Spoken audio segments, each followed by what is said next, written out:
Mbak Mei, Hai apa Aksat, kabar? kabar baik. Sehat? Ini akhirnya Iya, datang juga ya ke iya. kantornya Bisnis Enak nih. Indonesia. Enak nih, ngopi dulu. Siap. Waduh. Ini kantor Bisnis Indonesia, ini salah satu lantai.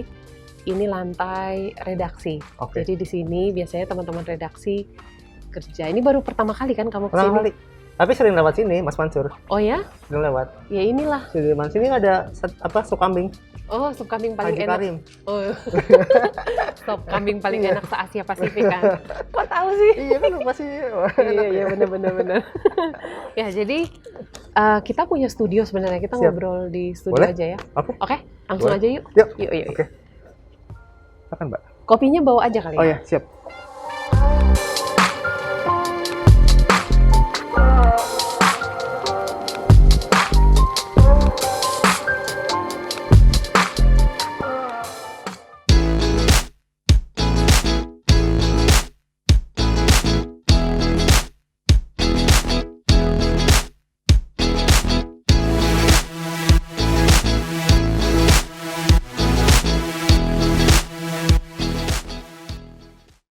Ini di sini kita biasanya ngobrol sama banyak tamu, cerita tentang berbagai hal. Nah hari ini kebagian nih Siap. Aksat yang kesini karena kita pingin banyak banget mendengar dari Aksat tentang perjalanan Aksat membawa No Limit sampai pada saat ini. Kita buka Boleh? masker ya, Iya. nggak apa-apa ya karena Udah booster. udah booster, booster keberapa? Pertama udah. Kita udah booster dan Iya. dan tentu saja protokol kesehatan ya. Siap. Dan kru-kru yang bertugas di sini juga semuanya Aman. menerapkan protokol kesehatan. Insya Allah. Silakan sambil minum ya Sat ya, Siap. kita ngobrol santai aja. Sat, ya ini pasti banyak yang bertanya-tanya. Siapa sih Aksat gitu ya? Waduh. Iya kan? Ketika ini memang hari ini kita spesial banget undang Aksat ke sini, kita pingin banyak ngobrol, tapi pasti saya yakin pertanyaan pertama dari banyak pendengar YouTube channel broadcast kita gitu pasti nanya siapa Aksat? Nggak ada yang tahu. Oke, jadi Jadi siapa itu Aksat? oke, sebenarnya Aksat itu orang yang biasa-biasa aja ya. Oke. Dulu saya kuliah di ITB, Mm-mm. S1 2006, itu di informatika. Lulus, kemudian S2 lanjut, itu 2010 berarti ya. Nah, sambil kuliah S2 saya bikin bisnis, yaitu No Limit. Kita bergerak di media monitoring, di sosial media. Waktu itu zaman itu belum terlalu boom ya, sosial media. Banyak orang melihat bahwa sosial media hanya sekedar gimmick, sekedar lucu-lucuan, tapi kita Menumpahkan keluh kesah. betul curhat, curcol, nyari info tentang gebetan segala macam gitu ya. Jadi belum ada yang lihat sosial media seserius ini kayak sekarang. Terus kemudian lulus 2012 informatika, lanjut ke S3 2013 di UI marketing sampai 2020 kemarin. Jadi dokter ya. sudah doktor. Wow, Alhamdulillah. keren. Nah, karena memang S1 S2-nya di teknik, kemudian S3-nya mau coba di non teknis ya, di sosial, di marketing, karena memang biar balancing lah ya. Dan kaitannya ke bisnis juga lebih erat. Gitu Mbak Maria. Jadi perjalanan kamu membangun No Limit ini kalau boleh dibilang sampai sekarang 12 tahun. 12 tahun. Nah, 2010. sekarang No Limit. Ya. Kenapa No Limit gitu ya? Namanya No Limit, tanpa batas. Oke, jadi menarik nih. Jadi memang kalau dulu itu mungkin tadi ya, sosial media itu kan orang masih ngeliatnya kayak lucu-lucuan, kayak gimmick. Tapi memang kalau kita ngeliatnya ini sebuah hal yang bisa merevolusi komunikasi sebenarnya. Karena kita lihat memang dengan adanya sosial media itu tidak lagi batas. Jadi dari brand, waktu itu kita bilangnya perusahaan ke konsumen nggak ada batas. Even waktu itu kita bilang dari pemerintah ke masyarakat pun nggak ada batas. Jadi memang dari 2010 itu kita yakin bahwa dengan adanya sosial media ini setiap orang bisa menyampaikan aspirasinya tanpa batas. Betul. Kepada siapapun. Dan ternyata detik ini terjadi. Ada mungkin masyarakat di mana dia ngeluh, tiba-tiba wali kotanya lihat, solve. Ada mungkin konsumen dia nggak suka dengan produknya, dia mungkin nge-tweet, dia mungkin nge-post di Facebook, di Instagram, dia sama brand, solve. Nah itu memang yang kita sudah mungkin vision ya, sudah lihat dari 2010 itu nanti ke depan nih sosial media merevolusi komunikasi tanpa batas. Dan memang nyata kejadian sampai detik ini.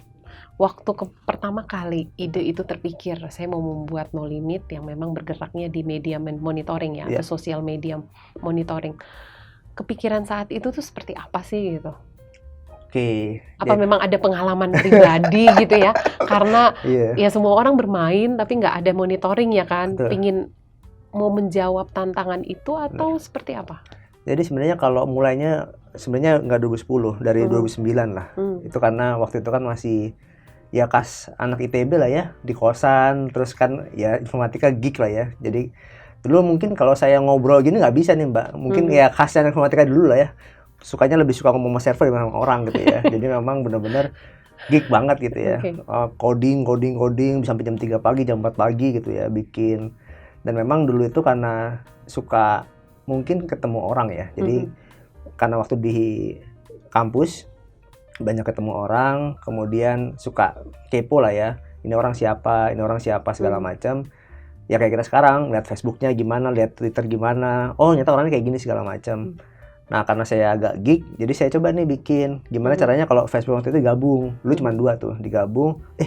Lebih enak keponya nih gitu ya, lebih enak keponya. Nah, terus kemudian di 2009 itu ada banyak lomba-lomba tuh. Di ITB banyak lomba-lomba entah terkait teknologi atau terkait entrepreneurship. Dan memang di situ saya coba ikutin lomba-lomba tuh. Ikut lomba-lomba walaupun namanya belum No Limit ya. Ikut lomba-lomba segala macam, kemudian kalah.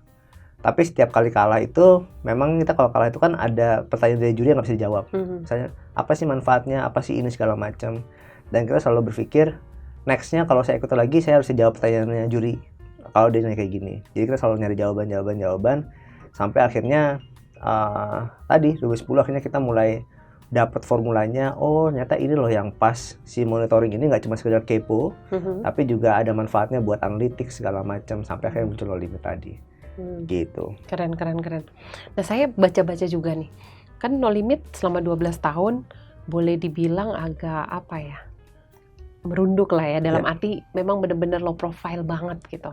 Dan kita juga kebetulan baru kenal ya, karena saya tahu No Limit belum lama ini bekerja sama, punya mitra dengan Amerika Serikat. Betul. Nah, bisa diceritakan kenapa akhirnya membuka diri? Oke. Iya, jadi memang kita ini kan tadi ya, kasnya kan geek ya, anak informatika, ITB, bukan orang media lah gitu ya. Jadi memang kita fokusnya ya bikin produk, dan karena memang kita itu bukan B2C, jadi kita banyaknya B2B, ketemu sama bisnis, partnership, ya akhirnya dapat revenue segala macam. Jadi memang mungkin ketika tadi ya, waktu itu mungkin saya itu hampir sama dengan eranya ya yang sekarang ya, kayak Bukalapak, Gojek segala macam, sebenarnya mirip-mirip eranya 2010-an. Tapi memang mereka fokusnya ke B2C, ke konsumer langsung. Dan memang ketika orang nanya apa itu No Limit, banyak yang nggak tahu. Dan menurut saya sih sangat wajar, karena memang kita bukan tipe yang membuka diri ke orang-orang.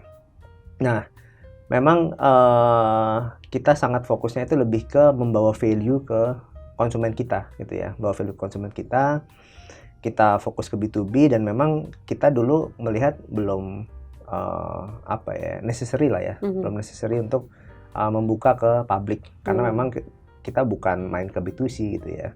Tapi ternyata kalau profilan kita ternyata membuat kalau istilahnya itu gergetan gitu ya. Wah, kok barang bagus kayak gini kok nggak pernah muncul keluar gitu ya. Itu siapa yang pertama kali ngomong gitu? Ada teman kita namanya Mbak Dila ya. Mbak Dila kan memang dia pakar komunikasi gitu ya.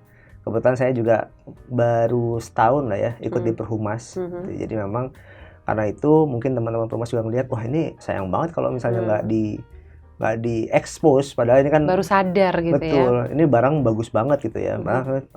Ini bukan biasa aja ya. Enggak lah, kalau 12 tahun udah teruji lah segala macam. Dan kita ngeliatnya, oh ya kita tapi nggak tahu caranya nih gitu ya. Ya udah akhirnya mulai kita ikutin alurnya. Oh ternyata kayak gini segala macam. Dan memang betul tadi katanya Mbak Mei, di mana 2012 kemarin memang kita baru launch ya. Kita mitra dengan US, dengan partner kita di US. Karena memang kita merasa 2022 kemarin. 2022 sorry, ya 2022 kemarin. Tanggal 3 Agustus. Baru Agustus, banget ya. Bener, kita launching dan sekarang kita bisa nerima payment dari luar gitu. Dan memang ketika kita sudah bisa nerima payment dari luar, lokal juga bisa, otomatis kita mulai membuka diri ke semi B2C ya. Jadi memang butuh juga untuk dikenalkan apa sih gunanya sosial media, apa sih gunanya data analytics. Karena memang kalau kita ngelihat data analytics ini penting sebenarnya, karena dia bisa bikin bisnis itu lebih efisien ya. Betul. Kalau misalnya pengalaman kita 2 tahun lalu kita coba masuk ke UKM segala macam, mereka ngerasa bahwa ini tuh nggak penting, sehingga memang ngapain sih saya mesti bayar sesuatu yang saya tuh udah bisa jualan kok, tanpa ini pun saya udah jualan, udah laku segala macam. Kenapa harus pakai ini gitu ya? Tapi kita ngelihat habitnya agak beda nih dengan di luar. Mungkin karena di luar secara man hour-nya lebih mahal ya. Kan tadi kan living cost lebih mahal, sehingga mungkin nggak bisa tuh bisnis itu mungkin banyak orangnya, mesti sedikit, efisien, sehingga memang mereka tuh butuh data analitik supaya lebih efisien. Dan kita ngelihatnya di luar secara data company lebih diterima.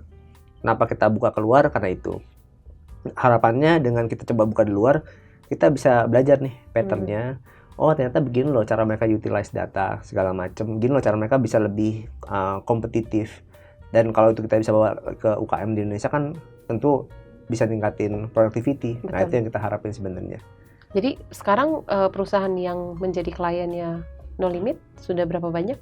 Kita mungkin udah lebih dari 300 ya Mbak. 300 lebih. Jadi itu beragam dari mulai perusahaan, government, politik segala macam. Nah yang paling menarik, kabarnya nih, Aksat dan No Limit ini bukan anti terhadap pendanaan, tapi tidak mau atau mungkin belum mau ya. Itu boleh cerita gitu. Di saat ini saya agak bingung karena di saat biasanya ya bermula dari startup, orang tuh pingin mengejar pendanaan dari pihak lain, tapi berbeda dengan No Limit. Kenapa? Jadi sebenarnya kita ya bukan anti ya, tapi mungkin memang belum mau. Belum mau ya, karena tadi kita ngelihatnya kan investment kalau dari kita sendiri is all about speed sebenarnya. Sebenarnya dari 2010 itu kita karena waktu itu pernah menang lomba juga. Waktu itu kita lomba di nasional pernah menang, di Asia juga pernah menang juara 3. Jadi memang expose ke visi cukup banyak lah. Artinya beberapa visi itu banyak yang ngobrol sama kita. Bahkan ada beberapa yang udah sampai offering letter segala macam, itu udah sampai situ. Tapi memang kita melihatnya bahwa yang dibutuhin No Limit waktu itu bukan uang sebenarnya.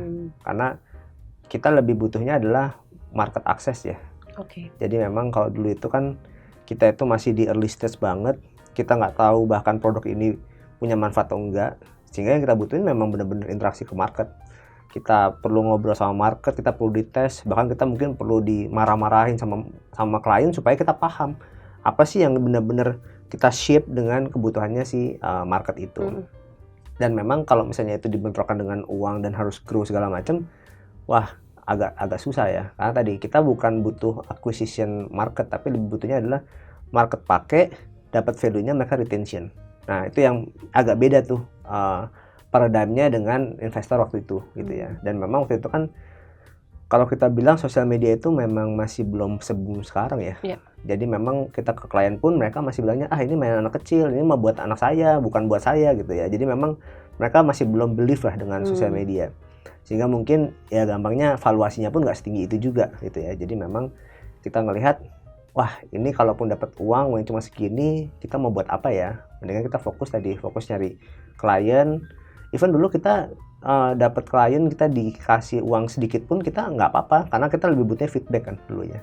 Jadi memang tadi ya bukan anti pendanaan, tapi lebih ke kita memang belum selaras nih si value-nya segala macam.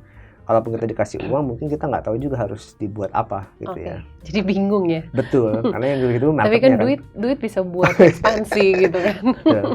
Nah khawatirnya kalau kita ekspansi kegedean tapi value-nya nggak dapat ke customer kan malah kasihan sebenarnya. Cuman akuisisi tapi akhirnya turnover kan. Jadi fokus sekarang ini adalah membangun value ya. Dan itu yang kalian jaga gitu ya. Sekarang karyawannya berapa orang? Kita 50-an. 50-an. Anak-anak muda semua. Anak-anak muda. Paling tua kayaknya umur 32 ya. Oh, 30-an. 30-an. Kamu? Enggak, ada ada adik kelas saya yang lebih tua daripada saya. Nah, Oke. iya. Karena saya dulu kuliah kan umur 16 tahun ya. Oke. Jadi ada adik kelas saya yang lebih tua daripada saya. Itu Kuliah yang umur paling 16 tahun. tua. Umur 16 tahun. Wow. Jadi dulu nggak punya KTP, kasih akte kelahiran. Ini Pak, waktu kan ITB kan belum ini sekarang kan, jadi nggak paham Aksel segala macam. Oke. Jadi waktu itu kamu masa nggak punya KTP? Enggak Pak, ini akte kelahiran saya. Karena umur 16 16 tahun ya. Iya. Oh, pantas aja udah menyelesaikan pendidikan doktoral di usia 30. 30 ya. Jadi 30 tuh 2020. udah wah keren. Keren, ini semangat yang perlu ditularkan ke anak-anak muda di luar sana. Amin. Dan 50 karyawan base-nya di Bandung. Betul. Oh, oke. Jadi bolak-balik kalau misalnya Bolak-balik. ada urusan di Benar. kayak Tapi hari kan ini. Karena klien kita banyak di Jakarta, jadi memang Oh, jadi dia memang juga di Jakarta. lebih banyak di Jakarta. Betul. Ya. Nah, kalau bicara tantangan ya, Ya. itu dulu tuh apa sih tantangan yang paling besar yang kamu hadapin? Kan orang kan lihatnya yang sekarang itu Ya. keren, wow udah Betul. kliennya di mana-mana, tapi orang nggak tahu ya perjalanan kamu membangun bisnis ini. Oke, jadi tantangannya sebenarnya gini. Yang pertama adalah teknologi. Itu jelas teknologi. Kebetulan karena 2010 itu memang ya kalau kita ngomong AI, machine learning, NLP itu nggak kayak sekarang. Kalau sekarang orang udah bilang big data segala macam. Dulu tuh nggak ada big data. Data science tuh mungkin masih sangat langka gitu ya. Even waktu itu saya pernah, itu namanya jadi topik S2 saya. Saya ngajuin ke satu dosen, dia bilang, waduh Asad ini terlalu early. Ini kamu tuh kayak ibaratnya itu anak bayi disuruh lari, ya kecepatan, nggak bisa gitu loh. Jadi memang even di teknologinya pun mereka merasa bahwa ini masih terlalu early segala macam. Akhirnya saya coba roadshow ke beberapa dosen dan ada dosen yang believe, wah ini bisa dilakuin nih, tapi memang sulit. Kalau emang kamu mau ya ayo gitu loh. Oh saya mau Bu, ya udah nggak masalah. Alhamdulillah waktu itu dosen bimbing saya wanita ya, jadi dan baik sekali gitu ya, mau bimbing saya segala macam, dan akhirnya ya lulus gitu ya, lulus, dapat teknologinya bagus dan memang tested di akademik 86%, jadi maksudnya sudah well test lah ya secara akademik, dan memang itu yang jadi bekalnya. Secara teknologi memang berat.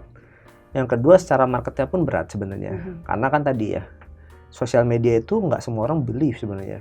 Believe ya tadi mereka masih bilang, ini main anak kecil, ini apa nggak ada gunanya, nggak ada manfaatnya, apa saya aja nggak punya Twitter gitu ya. Karena kan kita ke decision maker kita waktu di umur 30-an, dulu kita 10 tahun di atas saya, mungkin sekarang udah 50-an, 40-an gitu ya. Jadi memang mereka nggak believe dengan sosial media. Terus yang ketiga memang dari sisi kita sendiri, dulu kan ya anak-anak ITB ya, informatika, terus nggak biasa tuh bikin bisnis, nggak biasa bergaul sama orang.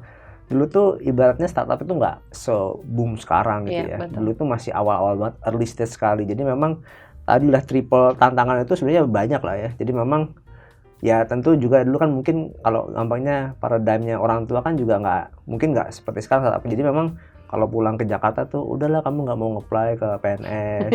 Itu apa Bank Indonesia lagi buka lowongan gitu-gitu lah ya. BUMN tuh lagi wah udah pokoknya udah wah. Jadi awal-awal juga mendapat pertentangan dari orang tua ya. Jadi memang banyak tantangannya banyak. Dan memang dulu kan awal kita berenam sebenarnya kan. Berenam, tapi memang tadi ya karena tantangannya cukup berat gitu ya. Jadi memang akhirnya tinggal berdua. Gugur. Ada yang mau kuliah di luar, ada yang mungkin mau bikin sendiri, ada yang mungkin mau kerja tempat lain. Ya bagi saya itu hal-hal yang lumrah ya. Jadi berdua ini? Sekarang tinggal berdua. Dengan? Ada Hari tadi yang kakak saya. Dia 2007, ada kelas saya tapi lebih tua daripada saya. Gitu. Oke. Menarik ya. Benar. Terus nah, waktu itu ya, gimana caranya kamu untuk maintain semua tantangan itu? Di padahal usianya kan terbilang muda ya? Iya. Iya, jadi sebenarnya kalau dari awal sih saya nggak pernah berpikiran menjadi CEO ya. Sebenarnya nggak pernah juga mikir bisnis ya. Waktu itu memang murni karena 2010 ya memang namanya gig ya. Jadi kan kita itu kan selalu tantangannya itu adalah gimana ada sebuah tantangan ini kita bisa coding gitu ya, kita bisa dapat akurasi bagus segala macam. Itu memang tantangan seorang geek ya. Jadi memang ya coding aja, dan begitu dapat akhirnya kita bisa lampaui itu gitu ya. Nah sampai akhirnya tiba-tiba kalau kita ikutan lomba menang, kita juga belum percaya ternyata kita bisa menang ya. Sampai akhirnya mulai ada permintaan buat presentasi dari perusahaan segala macam, sampai kita dapat uang itu kita masih belum percaya, ternyata ini barang bisa dijual ya. Jadi memang kalau kita lihat ini campuran luck juga ya, campuran keberuntungan juga, betul. Tapi memang karena kita mungkin lebih ke persisten ya, kita ngeliatnya bahwa ya kita nggak quit, ya kita terus jalan. Ternyata memang semesta ini mendukung ya. Jadi alhamdulillah ada jalannya, jalan terus segala macam. Karena secara kita mungkin hitung secara logik sebenarnya nggak masuk akal, karena kan tadi saya nggak punya background bisnis. Ada mungkin nanti hukum lah, ada pajak lah, wow macam-macam kan. Jadi memang semua kayak kita lalui. Tapi memang yang waktu itu saya selalu sampaikan ke tim adalah gini. Saya mulai ini semua dari nol. Dan saya tidak gampangnya ya tadi tanpa modal. Walaupun ya mungkin adalah modal dikit-dikit dari pribadi, misalnya kayak laptop lah segala macam gitu-gitu ya. Nah, tapi memang saya ngelihatnya kalau saya mencoba dan saya gagal, itu sama aja dengan saya nggak mencoba sebenarnya. Artinya ya sama-sama nggak punya apa-apa gitu loh. Tapi ketika misalnya saya mencoba dan berhasil, itu something. Dan ternyata memang saya ngelihatnya membangun bisnis itu akhirnya kita dipaksa untuk akselerasi. Yang tadinya mungkin saya geek, saya nggak bisa ngomong sama orang, terpaksa harus ngomong sama investor, ngomong sama orang, ngomong sama klien, ngerti tentang invoicing, pajak segala macam. Jadi memang benar-benar dipaksa, dan memang akhirnya kita teraccelerate gitu ya. Sampai akhirnya pernah saya di satu titik mulai dapat pencerahan gitu ya. Waktu saya pernah berkunjung ke satu kantor, terus saya ketemu teman saya seangkatan. Ketemu kan di bawah di lobi. Lu mau kemana? Mau lantai 17. Loh, itu direktur gue tuh. Nah, ya gue mau ketemu direktur lu. Hah? Jadi dia kaget karena even dia pun ya waktu masih 3 tahun kerja kali dia ya. Mungkin dia pun belum terbiasa untuk ketemu sama direkturnya gitu ya. Mungkin kalau ketemu ya layarnya panjang gitu. Sedangkan saya bisa langsung direct akses segala macam. Lah, kok lu bisa tiba-tiba ngobrol sama direktur gue? Nah, ya emang gue ada janjian. Ya kan kita sama direktur. Jadi kadang sama direkturnya, oh iya bener juga ya gitu ya. Jadi akhirnya ternyata memang bangun bisnis itu jadi accelerate banget ya. Iya. Dan ketika tadi ya kita ketemu sama orang di level seperti itu, akhirnya banyak wisdom yang kita dapat sebenarnya. Banyak banget wisdomnya. Dia yakini. Dan ternyata orang-orang di level itu di waktu itu usia mungkin 50-an kali ya, bapak itu ya. Jadi memang dia senang banget ketemu anak muda. Ayo, Aksat. Jadi ngobrolnya tuh santai, cair segala macam, dan memang ya kayak bener-bener kayak anaknya. Jadi kayak, iya kamu tuh harus segini segala macam. Jadi bener-bener saya beruntung banget bisa ketemu banyak orang yang lebih tua, yang lebih wise, sehingga akhirnya saya dapat banyak masukan, dan itulah yang membuat bekal yang lebih banyak ya untuk bangun bisnis. Oke. Nah, gitu. Selama perjalanan kamu bersama No Limit ini, ya selain mungkin tadi ya, ada pengalaman yang paling membekas di kamu nggak? Pengalaman yang membekas ya? Ya mungkin bakal kamu kenang lah. Iya. Gini, kalau saya akhirnya ngelihatnya gini, kita bangun bisnis itu harus memang punya punya value ya, punya, kalau saya bilangnya karakter. Karena kalau orang banyak bilang lah rezeki udah diatur segala macam, banyak yang bilang, tapi akhirnya saya itu mengalami sendiri, bener-bener namanya rezeki udah diatur, bener-bener mengalami sendiri. Jadi waktu itu pernah 2000 berapa ya, mungkin 15-an atau 14-an gitu ya. Itu bener-bener kondisi keuangannya udah parah banget.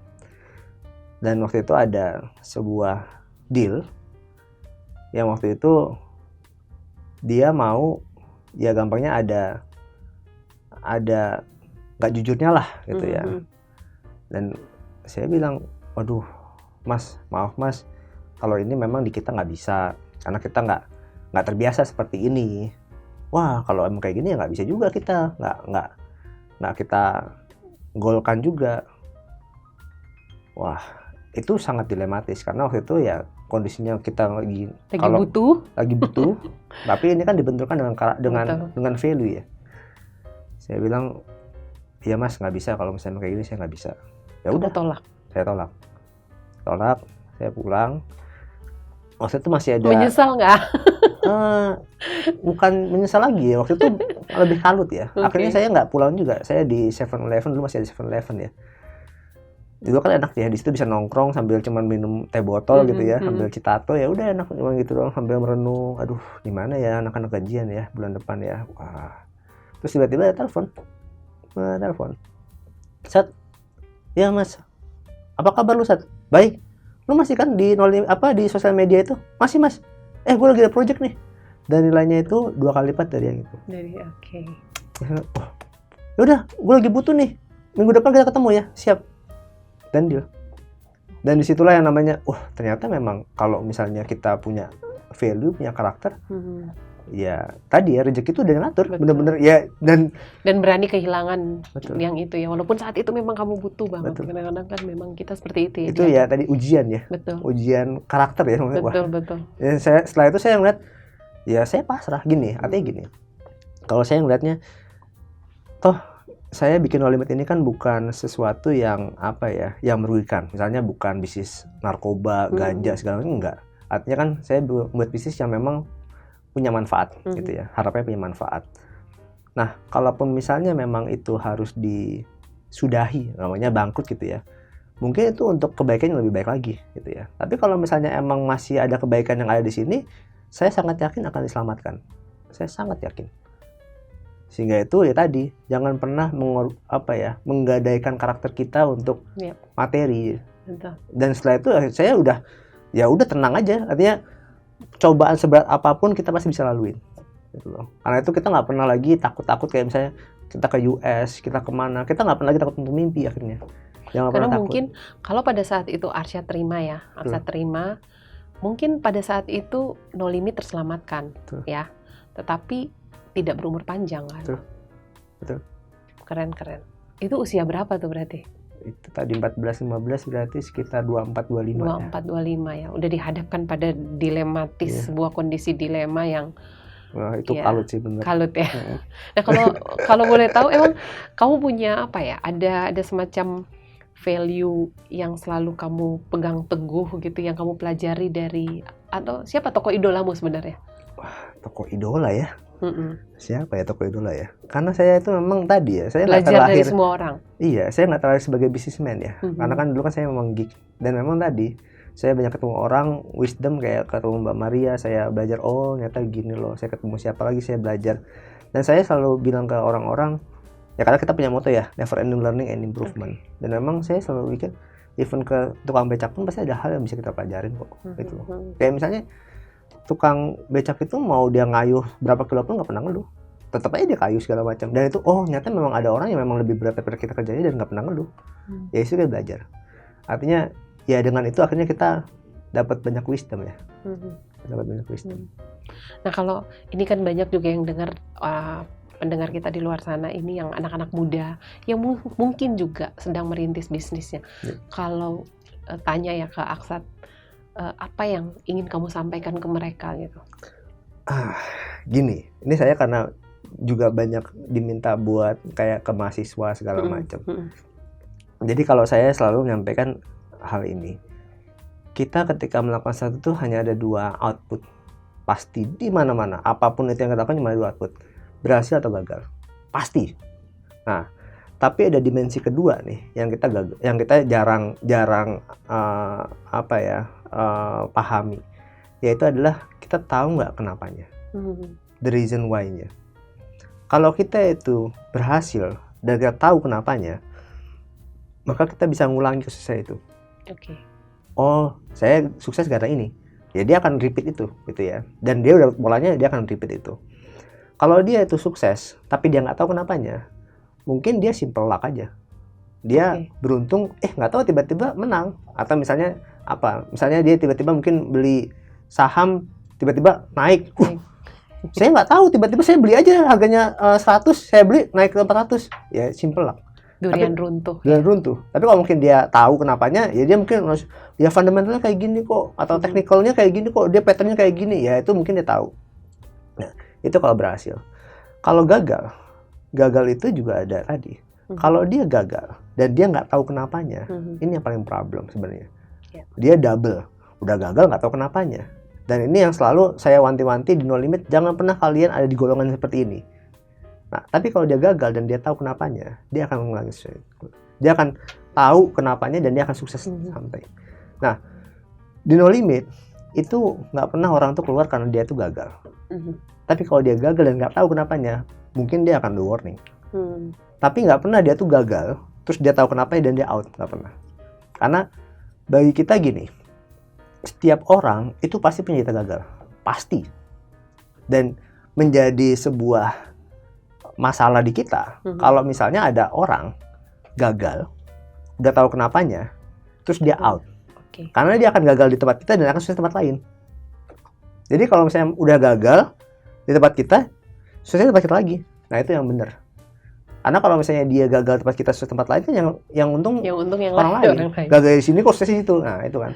Nah jadi memang kalau misalnya saya dulu waktu mahasiswa ya selalu jangan pernah takut untuk mencoba ya. Gagal itu hal yang sangat lumrah. Loh, kita berkali-kali kok ikut lomba gagal itu berkali-kali. Tapi di situ kita tahu nih, kenapa ya kita gagal ya? Oh, karena kita nggak bisa jawab pertanyaan ini. Kenapa kita gagal? Oh, karena kita nggak bisa gini. Kita gagal. Jadi memang kenapa moto kita never ending learning and improvement? Ya karena kita mau semua orang tuh belajar dan berkembang. Karena dengan itu ya kita berprogres gitu loh. Nggak peduli lagi kita mau gagal mau sukses. Tapi kalau kita tahu kenapanya, kita akan belajar, akan berkembang. Iya. Ya terbukti kan, No Limit sekarang sudah 12 tahun. Kamu membayangkan No Limit ini ada sampai usia berapa sih? Wow, akan ada di usia mana ya? Intinya sih gini, jadi kalau misalnya kita ngelihat adalah bisnis yang baik itu adalah bisnis yang punya manfaat. Bisnis yang didoain lah sama semua orang ya. Yang kalau bisnis itu nggak ada, mungkin orang itu akan sedih ya, akan nangis-nangis. Saya gambarnya gini lah, sekarang tiba-tiba besok Google bilang, kita shutdown ya semuanya, kita udah bye-bye. Mungkin banyak yang juta orang nangis. Terus gimana email saya, gimana saya searching, itu mungkin akan nangis gitu loh. Nah itu kan bisnis yang seperti itulah yang harus kita rintis ya. Nah No Limit ya saya nggak tahu ya sampai berapa tahun. Tapi tadi kita selalu harus punya manfaat ya. Selama itu bermanfaat ya mau sampai tahun berapapun ya go gitu ya. Tapi ketika udah nggak ada manfaatnya, mungkin akan disudahi juga, gitu loh. Tadi yang paling penting adalah manfaat. Nah itu kita selalu ngasih. Jangan pernah kita itu memberikan sesuatu ke orang lain dan itu nggak punya manfaat. Dan kita terima manfaat dari situ. Artinya gini, kita jualan gitu ya, terus mereka kesel gitu ya, tapi kita dibayar, itu jangan pernah. Iya betul. Karena ngapain? Mereka nggak ada manfaat kok. Kalau mau ya resiprokal. Kita ngasih manfaat, mereka bayar, ya sama-sama saling seneng gitu loh. Tapi menurut kamu kebutuhan di Indonesia nih, pasar di Indonesia terhadap media sosial media monitoring ini sekarang ini udah mulai ada kesadaran ke arah sana kan? Betul. Jadi sebenarnya kalau kita bilang sosial media itu sebenarnya udah mulai mengarah ke mature ya. Mengarah ke mature karena kan tadi ya sebenarnya teknologi adoption paling lambat adalah politics. Jadi ketika politik sudah ngadopsi teknologi itu, berarti semua lini itu udah make. Nah, politik sudah pakai sosial media dan udah cukup masif ya. 2012, 17, 19, mungkin 24 makin masif lagi ya. Ini berarti jelang 2024 banyak kontrak. Udah mulai dong sekarang. Sudah mulai. Sudah didekatin siapa-siapa gitu ya. Tapi memang kita kalau politik kan memang kita kan konfidensial ya. Karena memang tadi ya dia banyak hal yang harus dirahasiakan lah ya. Jadi ini masa-masa panennya No Limit tuh sekarang. Masa-masa panennya, betul. Sampai 2024 nanti. Benar. Gitu. Jadi kalau kita lihat memang sudah ke arah mature ya. Sudah ke arah mature. Dan memang kita sudah mulai move beyond sosial media kan. Jadi memang kita lebih ke big data analytics-nya ya. Gimana dia combine antara data sosial media dengan data eksternal, dengan data internal gitu ya. Kayak beberapa klien kita tuh ada yang mulai di-combine tuh. Jadi misalnya data penjualan dengan data sosial media gitu ya. Ketika misalnya sosial medianya naik, misalnya dia ngomong tentang wabah, demam berdarah, rumah sakit yang meningkat nih daerah misalnya Gorontalo gitu ya. Maka otomatis permintaan terkait obat nyamuk akan meningkat nih 2 bulan lagi. Nah, itu kan punya korelasi sebenarnya. Even misalnya dengan harga saham segala macam kita lihat banyak nih hal-hal yang nggak bisa dijelaskan secara fundamental, tapi ternyata kok punya impact nih. Dan itu memang dijelaskan dengan sosial media gitu ya. Nah, kombinasi ini yang orang mungkin sekarang belum aware gitu ya. Dan itu yang kita udah mulai aware dan mulai kita bawa juga ke beberapa klien-klien kita. Ini justru malah makin mature. Karena kan kita tahu data itu masih belum sedewasa itu ya. Banyak perusahaan yang mungkin dia punya data nih udah puluhan-puluhan tahun tapi belum didigitalisasi, belum di manage, bahkan belum diutilisasi. Nah itu kan memang masih perjalanan panjang. Jadi kalau kita lihat No Limit masih panjang sekali. Masih jadinya. panjang ya. Masih Ya karena panjang. kalau saya lihat sekarang ya, semua orang kan menumpahkan keluh kesah, curcol, curhat, ya kemarahan, unek-unek semuanya di media sosial ya. Dan secara tidak langsung sadar atau tidak sadar, dan itu kan sebenarnya bisa diolah ya, dianalisa gitu ya, untuk menemukan suatu fakta. Dan itu ya keren sih. Oke, ini pertanyaan aku nggak tahu nih, ini aku pengen tanya ini dari sebelum-sebelumnya yang pertama ketemu kamu. Kamu punya rencana IPO nggak sih? Karena kan biasanya orang tergoda kan. Ini kan No Limit ini bisa dibilang bukan lagi startup dong. Iya. Udah perusahaan teknologi company. Wah, ini harus dijawab ya. Iya, jawab dong. Siapa tahu. Kalau kita sih ini tadi ya, kita ingin punya manfaat ya. Dan selama manfaatnya itu bisa digunakan oleh banyak orang gitu ya. Menurut kita kenapa enggak? Kenapa kita go global? Ya karena kita mau manfaatnya makin banyak lagi. Kalau memang dengan IPO itu manfaatnya bisa lebih banyak lagi tadi ya. Mungkin No Limit yang sekarang bisa lebih siap untuk menerima funding gitu ya. Entah mungkin dari mana, salah satunya IPO, dan mungkin manfaatnya bisa lebih besar lagi, kenapa enggak gitu ya. Jadi memang kalau kita lihat possibility itu ada gitu ya. Ya tinggal kita lihat ke depannya seperti apa. Oke, jadi ada potensi lah. Ada potensi. Ke arah sana kan bisa juga merger atau akuisisi gitu ya. Itu banyak cara yang bisa ditempuh sebenarnya. Oke, ini banyak sekali yang sudah kita obrolin. Ini baru inilah ya. Rasanya di pertemuan pertama kita sudah ngobrol banyak hal. Kepinginnya dalam berapa tahun ke depan masih ada cerita-cerita tentang Aksat dan No Limit lagi. Jadi kita berharap kiprah No Limit tidak berhenti sampai di sini. Justru sebagai boleh dibilang produk anak bangsa kan. Lokal. Ini 100% lokal. Ini tetap tumbuh, berkembang supaya ya satu waktu kemudian No Limit bisa menjadi satu perusahaan yang terdepan lah tentu saja. Dan bisa menyerap banyak tenaga kerja. Kalau sekarang 50, bisa jadi 500. Waduh. Amin lah buat itu. Oke, terima kasih Aksat ngobrol-ngobrol hari ini. Nanti kita ketemu lagi.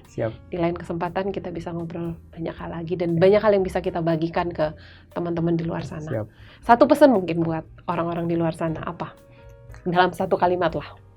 Iya, tadi ya, jangan pernah takut untuk mencoba ya. Jangan pernah takut karena untuk selalu mencoba. ada ruang buat belajar dan berkembang. Oke, jangan pernah takut untuk mencoba karena selalu ada ruang untuk belajar berkembang. Oke, sampai jumpa di Coffee Time with My edisi selanjutnya.